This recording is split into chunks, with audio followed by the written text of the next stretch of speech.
विधि का विधान टाला नहीं जा सकता। दोस्तों, आखिर काल से कौन जीत पाया है? विधि के विधान अनुसार जब प्राणी की मृत्यु लिखी होती है तो काल अपना ग्रास उसे बना ही लेता है, और जो विधि के विधान में है वह होकर ही रहता है। जब किसी की मृत्यु जहां लिखी होती है, व्यक्ति वहां निश्चित समय पर आखिर पहुंच ही जाता है। दोस्तों, ये विषय बहुत ही ज्ञानवर्धक है। इस वीडियो को अंत तक अवश्य देखिए। इस वीडियो के माध्यम से आप यह जान पाएंगे कि विधि का विधान कितना प्रचंड है। दोस्तों, मनुष्य के जीवन में समय, परिस्थिति और स्थान बहुत बड़ी भूमिका निभाते हैं। कई बार जो कुछ भी घटित होना होता है उसी के अनुसार परिस्थितियां बनती चली जाती हैं। दोस्तों, कलयुग में एक ही चक्रवर्ती सम्राट हुए, और वह थे सम्राट विक्रमादित्य, जिनके नाम पर भारतवर्ष में विक्रम संवत की शुरुआत हुई। दोस्तों, राजा विक्रमादित्य बहुत ही पराक्रमी, विद्वान, कुशल, प्रजापालन, पुण्यात्मा, धार्मिक एवं परोपकारी राजा थे। राजा विक्रमादित्य अपनी प्रजा को पुत्र के समान प्यार करते थे एवं रात में भेष बदलकर अपनी प्रजा के हालचाल समाचार को जानने के लिए नगर में भ्रमण किया करते थे। ऐसे ही एक बार राजा विक्रमादित्य भेष बदलकर आधी रात में नगर में भ्रमण के लिए निकले। भ्रमण करते करते कुछ समय व्यतीत हुआ।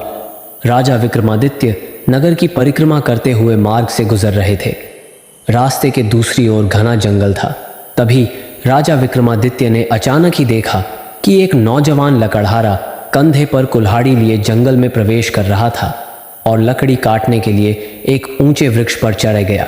तभी तुरंत ही राजा विक्रमादित्य ने देखा कि एक बहुत ही खतरनाक भालू दौड़ते हुए उस वृक्ष पर चढ़ने लगा, जिस वृक्ष पर वह नौजवान लकड़हारा लकड़ी काट रहा था। भालू को पेड़ पर चढ़ता देखकर राजा को बड़ा ही आश्चर्य हुआ।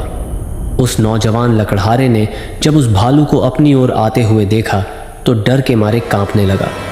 उसके हाथ से वृक्ष की टहनी छूट गई और वृक्ष से नीचे जमीन पर गिर गया, और जमीन पर गिरते ही उसकी मृत्यु हो गई।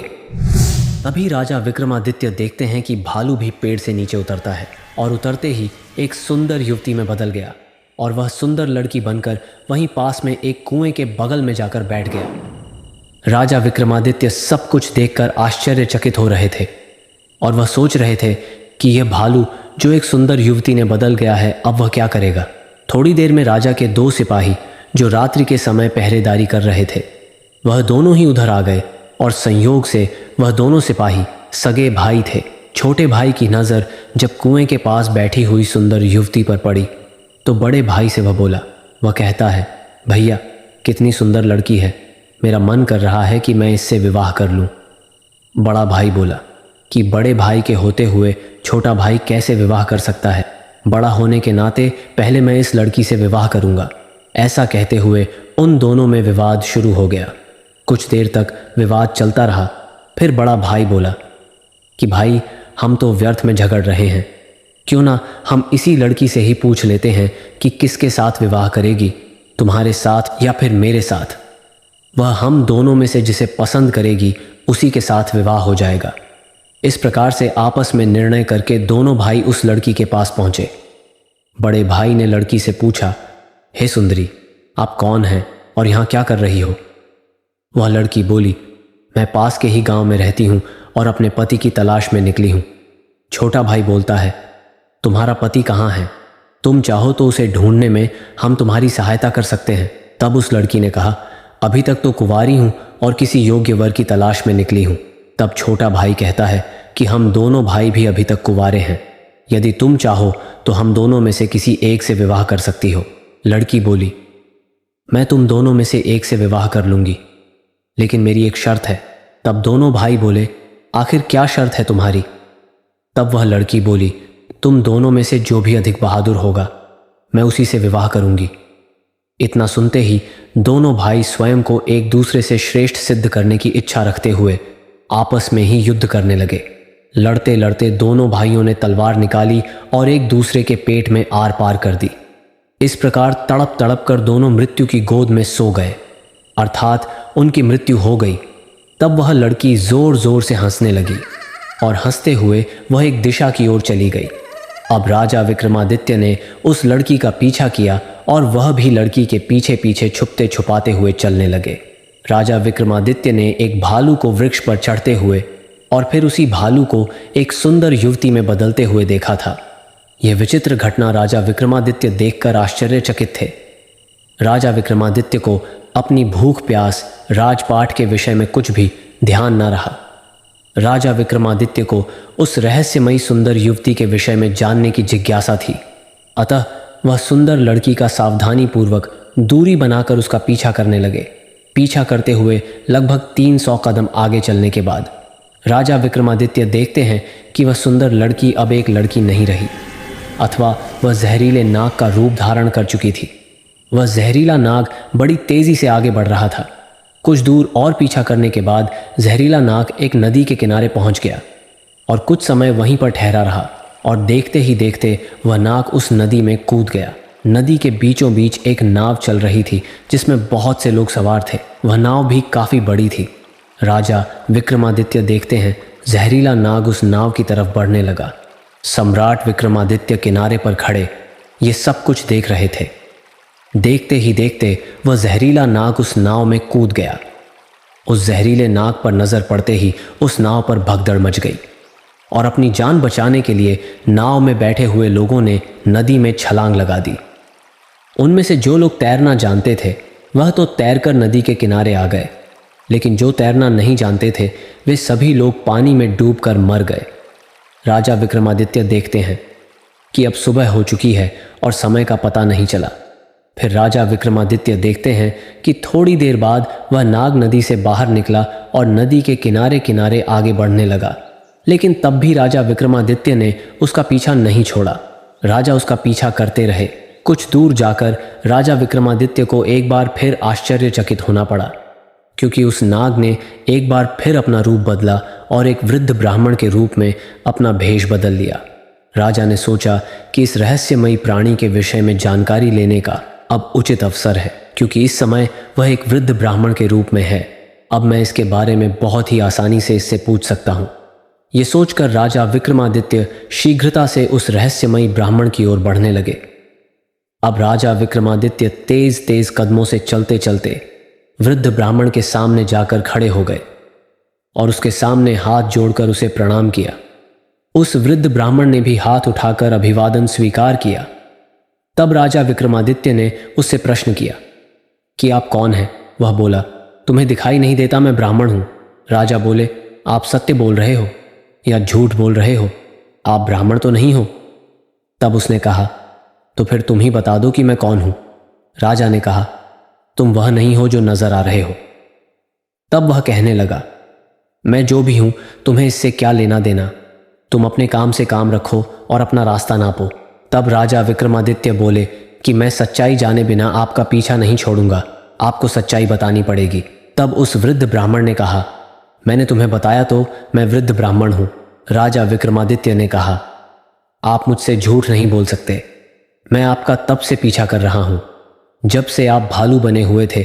उस समय आपने उस नौजवान लकड़हारे को मारा। फिर आप एक सुंदर लड़की बने और सुंदर युवती बनकर आपने मेरे 2 सिपाहियों को, जो आपस में सगे भाई थे, उन्हें आपस में ही भिड़वाकर मरवा दिया। फिर जहरीले नाग के रूप में आकर नदी में छलांग लगाते हुए नाव में छलांग लगा दी और उस नाव में बैठे हुए लोग आपके डर के कारण मारे गए। अब आपने वृद्ध ब्राह्मण का रूप धारण किया है। अब सीधी तरह आप बता दो कि असली रूप में आप कौन हैं। तब वह कहने लगा कि अगर मैं तुम्हें ना बताऊं तो क्या कर लोगे? ये सुनकर राजा ने अपनी तलवार निकाल ली और बोले, तो फिर मरने के लिए तैयार हो जाओ। तुम जानते नहीं कि राजा विक्रमादित्य की नगरी है और मैं राजा का वफादार नौकर हूं। इस धर्मात्मा राजा की नगरी में इतने लोगों की जान लेकर तुम जीवित नहीं बच सकते। अब मरने से पहले जल्द ही यह बता दो कि तुम कौन हो। राजा विक्रमादित्य की ऐसी धमकी सुनकर वह वृद्ध ब्राह्मण जोर जोर से खिलखिलाकर हंस पड़ा और बोला, मैं जानता हूं कि महाप्रतापी सम्राट विक्रमादित्य की राजधानी है और मैं जानता हूं कि तुम ही विश्व प्रसिद्ध सम्राट विक्रमादित्य हो। फिर भी यह बात जान लो कि तुम मुझे नहीं मार सकते, बल्कि एक दिन ऐसा आएगा कि मैं ही तुम्हें मरने के लिए विवश कर दूंगा। उसकी ऐसी बातों को सुनकर राजा विक्रमादित्य सोचने लगे कि जिसने इस भेष में भी मुझे पहचान लिया वह कोई छोटी मोटी हस्ती तो नहीं हो सकता। तब राजा थोड़े विनम्र होकर बोले, अब आपने मुझे पहचान लिया है तो कृपया आप बताइए कि आप वास्तव में कौन हो।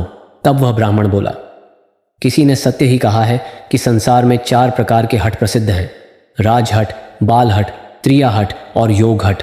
तुम राजा हो और राजहट पर अड़े हुए हो।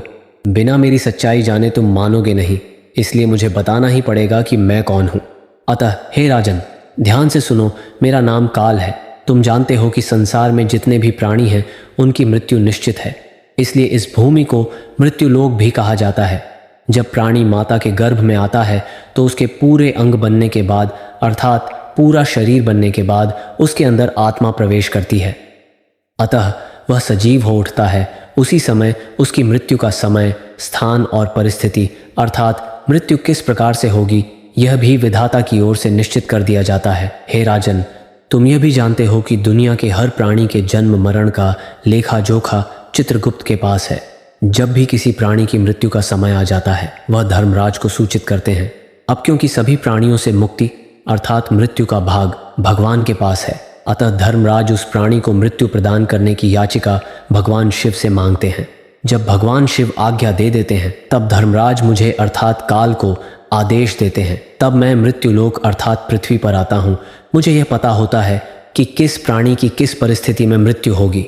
मैं उस प्राणी को निश्चित समय पर निश्चित स्थान पर ले जाता हूँ अथवा पहुँचा देता हूँ जहाँ पर उसकी मृत्यु लिखी होती है, अर्थात जहाँ उसकी मृत्यु निश्चित है और जिस प्रकार से उसकी मृत्यु लिखी गई है, मैं उस स्थान पर वैसी ही परिस्थितियों को बना देता हूँ।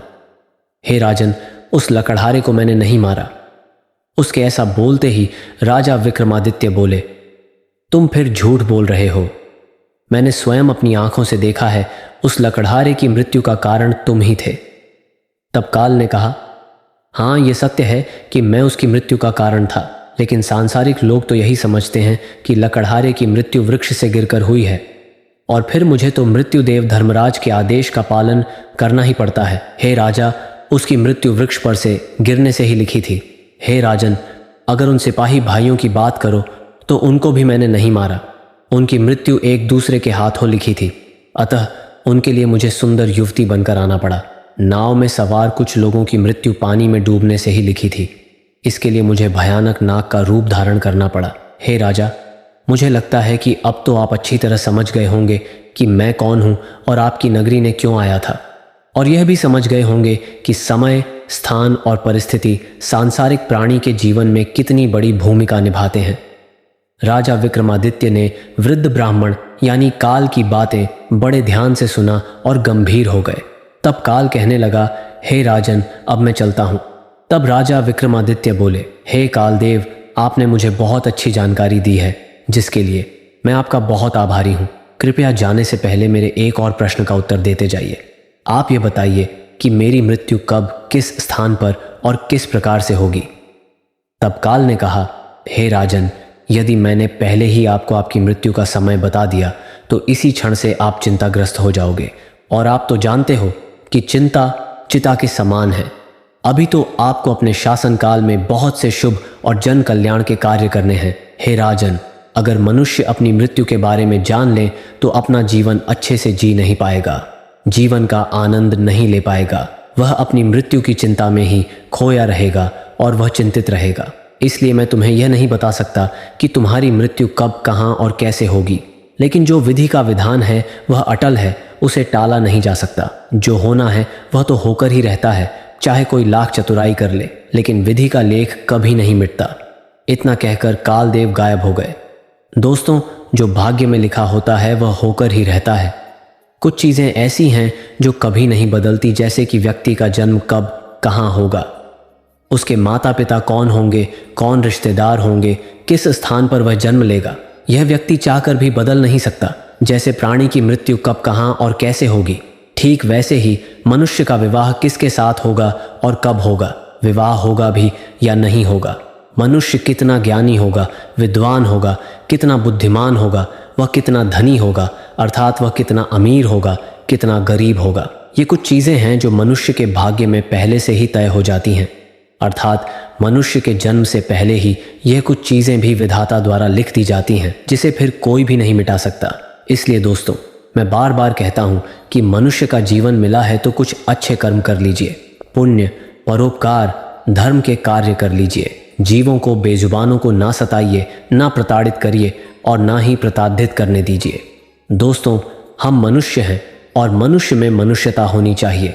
सांसारिक जीवन जीते हुए थोड़ा सा समय निकालकर प्रभु की भक्ति कीजिए। यह मनुष्य जीवन बड़े ही भाग्य से मिला हुआ है और मानव शरीर मोक्ष का द्वार है। इस मानव शरीर को ही मोक्ष का द्वार माना गया है। 84 लाख योनियों में एक मनुष्य ही ऐसा है जो अपने मोक्ष को प्राप्त कर सकता है।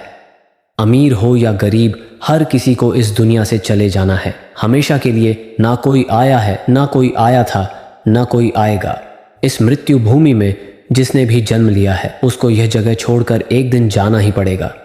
इसलिए सावधान हो जाइए और इस गृहस्थ जीवन में भी कुछ समय निकालकर भगवान श्री हरि विष्णु का ध्यान करें। नाम लीजिए, हरि नाम रटते रहिए। हरि नाम में इतनी ताकत है कि आपका लोक और परलोक दोनों सुधर जाएगा। इस कलयुग में हरि नाम ही एक ऐसी ताकत है जो जीवन मरण के चक्र से बाहर निकाल सकता है। मित्रों, प्रेम से एक बार कमेंट में लिख दीजिए, जय श्री विष्णु, जय श्री हरि विष्णु, श्रीमन नारायण नारायण। दोस्तों, अगर आप ऐसी ही आध्यात्मिक जानकारी चाहते हैं तो हमारे चैनल को सब्सक्राइब कर ले और वीडियो को लाइक करना ना भूलें। धन्यवाद।